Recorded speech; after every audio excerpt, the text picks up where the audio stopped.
Hello and welcome to Gary's Garage. Today we're back working on the Honda. This is the 17 Ridgeline with big V6 in it. Anyway, what we're working on today is the rear differential fluid. So this is another one in the series of just all the maintenance I'm doing. So if you're interested in other maintenance items like transmission, transfer case and so on, coolant, you can look for other videos that I have on this car.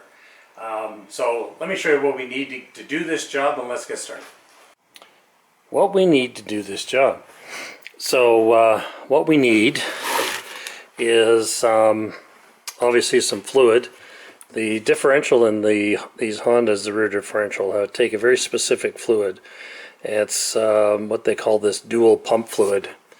It's not really like a high-point gear oil, but it gets a little bit thinner.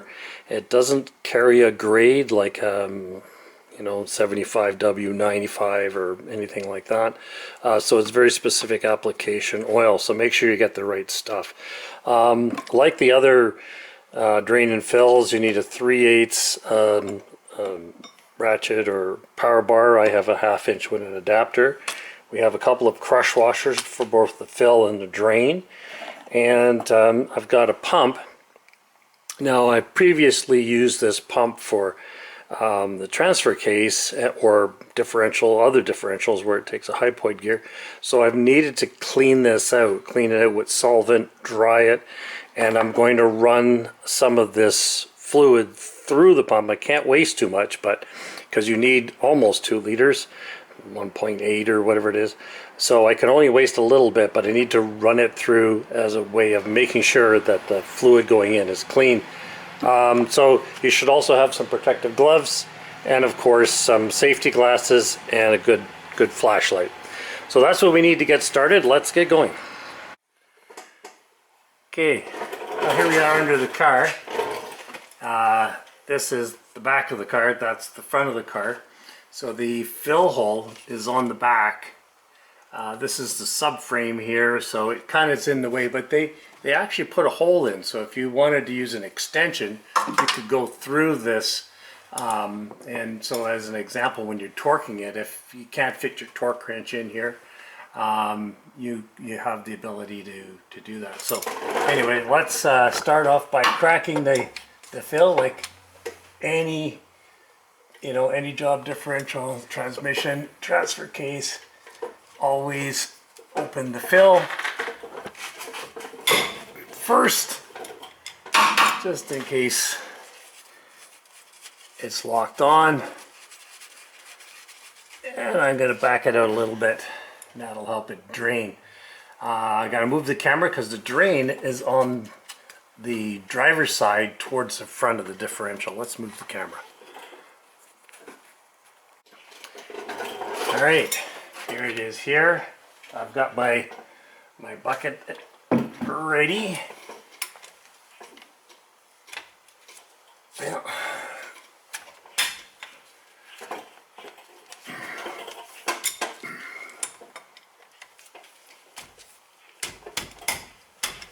Come on. Ow. There it goes.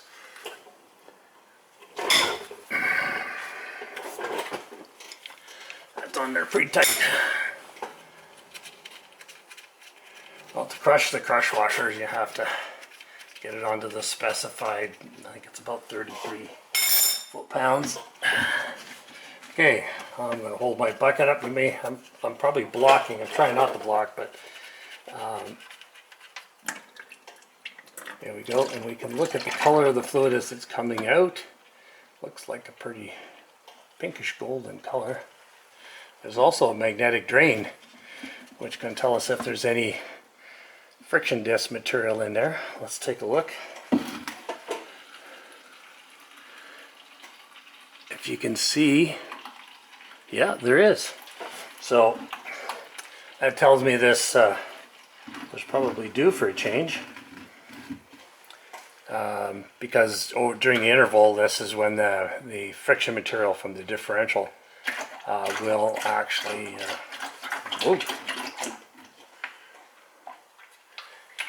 collected, I am going to remove the fill.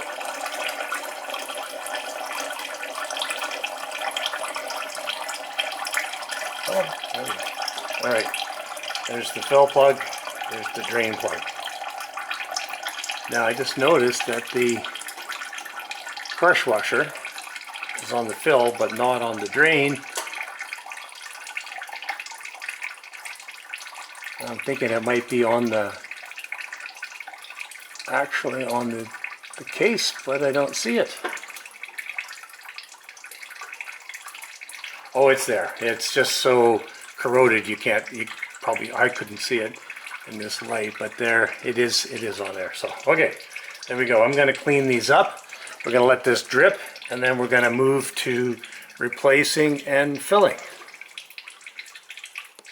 So while it's draining, I'm just going to clean this off. I've got a clean cloth, and I wanted to do this just to show you the kind of dirt and friction material that has come off and collected on this magnetic plug, and we've got that clean.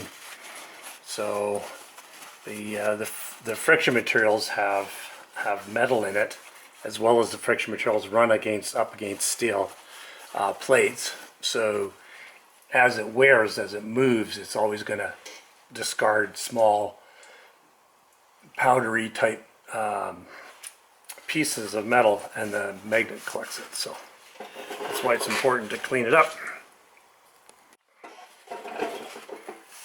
Alright, so I have cleaned up the drain plug, cleaned the magnet, and cleaned the surface that the gasket's going to go on.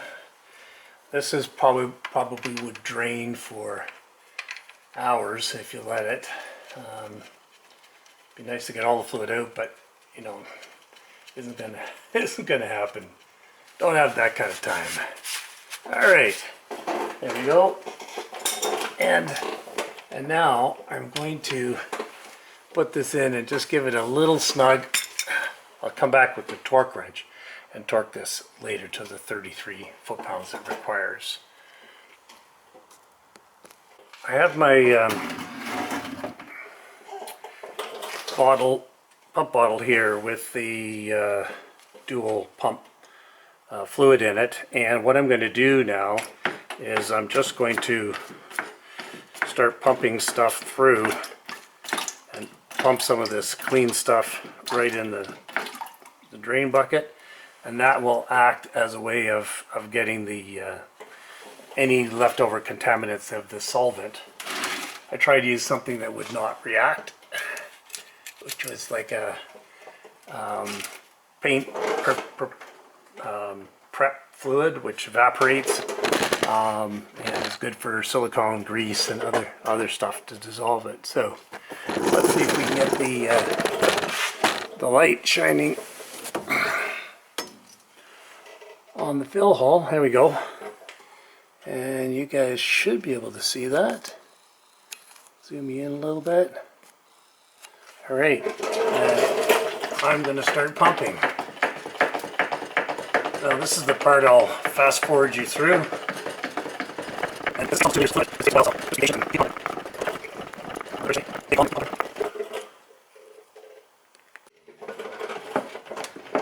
Alright, so I've got about almost 1.5 liters into the differential. I've got my bucket on the floor. It's right underneath this part where the hose is, so I think that's where the fluid will drain down. And you can see, I think you should be able to see pretty good there. Let's see if I can hurry this up here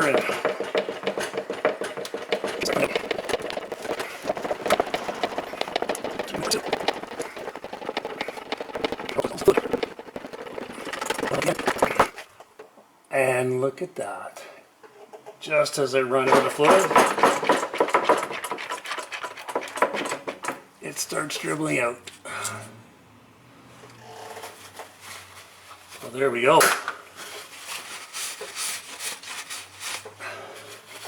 Just full. So got the fill plug with the new crush washer on it. Install that. Spin it in. I'm just going to clean this up with a little brake clean, and then we'll torque these to 33 foot-pounds. And we clean this up, of course, with some brake clean to make sure it's nice and dry. So if you were to have a leak, you'd be able to tell, because the aluminum will be nice and dry from cleaning with brake fluid. That's it.